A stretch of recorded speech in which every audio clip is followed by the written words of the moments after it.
You guys ready? All right, so who's used a miter saw before? I know if you had wood shop with me last year, most, if not all of you used it unless I helped you with it. Okay, so for those who remember using the miter saw, before you use it, what do you gotta do first? Safety glasses. Safety glasses, so you need to make sure you have safety glasses. Anything else? Ask the teacher first. You need to ask me. You need to make sure the power in the dust collector is turned on. What about what you're wearing? Nothing baggy, so I'm pretty good except long sleeves. Roll them up. Jewelry, no jewelry. So things like bracelets, watches, rings, closed-toed shoes. So it's winter time, so everybody should have closed-toed shoes on. What else? Did we say long hair? So long hair needs to be tied back. So make sure when you're using power tools that if you have long hair, you have some kind of elastic. If you don't, I have rubber elastics, but those are not fun in hair, right, girls? Yeah, not fun. All right. So once I have my piece of wood, do I just go ahead and cut it, or do I have to do something to this first? I need to mark it. Okay, so we need to mark it. So let's measure it. Let's say I want to cut it to, I don't know, 14 inches. I'm going to cut a little bit off. Okay. So make your mark. Then take a square, draw your line across, make sure it's nice and perpendicular so our line is nice and straight. Okay? So it looks like this. Now, when I cut this, does it matter where I put this on the table? Like, could I just put it like right here, line it up and cut it? No. Why? That'd be against the boards. So it needs to be against the fence, okay? Because if I left it here and tried to cut it, it would slam back. And do you guys know what that's called when a piece of wood slams back like that? Kickback, okay? So we want to avoid kickback, so we need to make sure it's flat against the table and flat against the fence, and then we're ready to cut. But now, when we cut it, if I want to keep this piece right here, does it matter where I put the saw blade? So where should I put the saw blade? On the side that I measured, or the other side? The other side. Why the other side? Because it will cut a little bit. Yeah, so if you look at the saw blade, most saw blades are about 1/8 of an inch wide. So if I accidentally put it on the wrong side of my line, instead of it being 14 inches, it's going to be 13 7/8 of an inch, depending on where you put it. Okay. So I usually put a little X on the side. That's my waist side, so that I know when I'm putting the saw blade down, it lines up on that side. Okay. Now, some other things before we actually use the saw.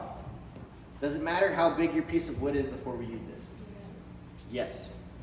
How so? Like, is there a size limit? Inside the red That's something else.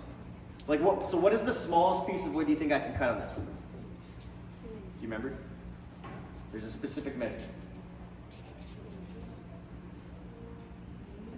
8 inches. Okay. So if your piece of wood is smaller than 8 inches, you cannot use it on the miter saw. Okay. Because if it's smaller than 8 inches, back to what you guys were just saying, do you know what these lines on this fence are for? So this area is the danger zone.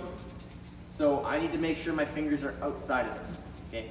So when it comes to you guys' safety tests, the measurement you need to remember is 6 inches. Okay. So my hands need to be at least 6 inches away from this blade at all times. So on this, you'll see there's 2 lines actually here. 6 inches is this line, but most miter saws have their own measurements. So this one has like a little like no hand symbol and a little line here. This is actually like 7 inches, so that goes up there. But the standard for all of them, like this one over there, doesn't have it, or it has something similar. It has a little ring going around and a little no hand symbol, but this is actually a little bit closer. So that one's actually less than this. So we need to make sure that we stay at least 6 inches away. Okay. So then when I'm ready to cut, we want to make sure it's on our fence, and then I can bring my saw down and I want to line it up so it's just touching the edge of my line. Okay.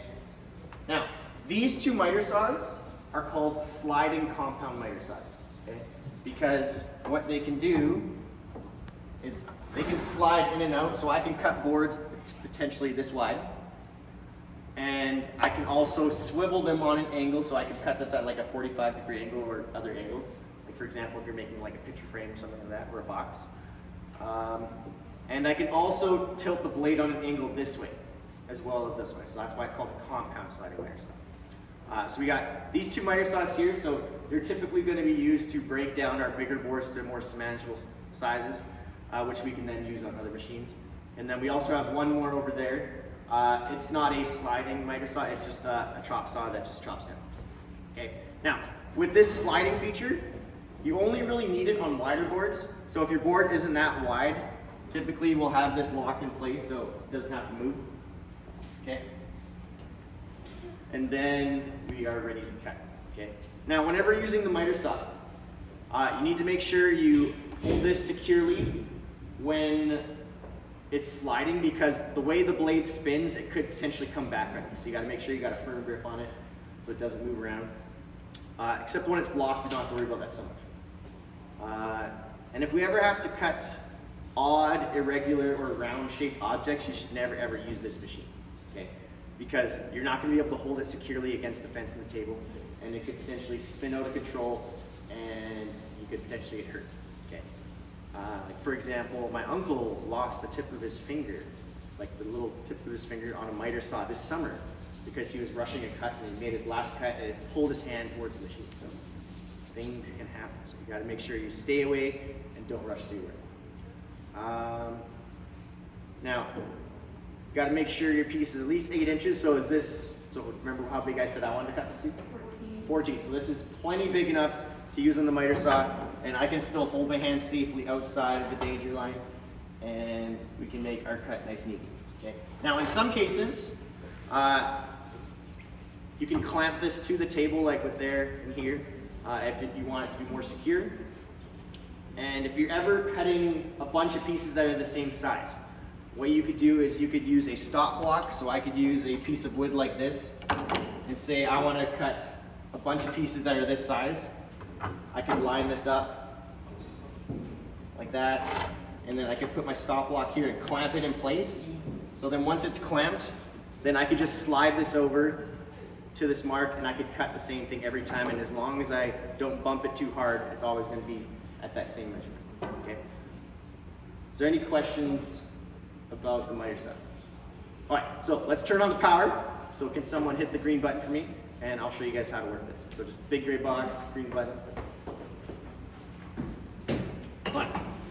So when you're using this machine, to turn it on, you have to push your thumb on this little button, squeeze your finger, and it turns on. With this one, there is a little trigger here, so you just have to pull on the trigger, and it turns on. And the one over there is kind of similar, except it's more like sideways instead of like this. So when we're ready, let's line up our cut again. And then when you cut, you want to, if you're sliding it, so I'll actually use the sliding feature. You want to bring it back a bit. You're going to push it down all the way, and then back all the way, and then let it stop before you bring it back up. Okay, so it's going to look like this. So nice and easy. Make sure you let it stop, and then bring it up, because if I bring it up too soon, it could potentially catch this piece of wood and send it flying somewhere. So make sure you keep it down all the way so the blade doesn't catch on this. Any questions about the miter saw? What? Think you're good for this one?